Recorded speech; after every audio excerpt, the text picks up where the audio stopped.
Быйылғы оқу жылының соңғы күн сабағы кең ауқымды домбыра сабағы өтті.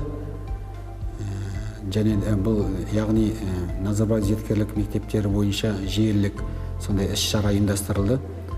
Осы іс-шараға біздің мектепте тыс қалған жоқ. Осы кең ауқымды домбыра сабағына біздің мектепте 50 оқушы қатысты. Бұл сабақта біз халық күйі Тепен-көк күйін сағасын талдадық, яғни сандық тәсіл арқылы. Осындай мақсат қойдық алдында, сол оқушылар мақсатқа жетті. Сонда сағаны талдап, ансамбльмен бірге ойнап шықты. Оқушыларға өте ұнады. Бүгінгі күні оқушылар бұл күйді толықтай меңгеріп шықты деп айта аламыз.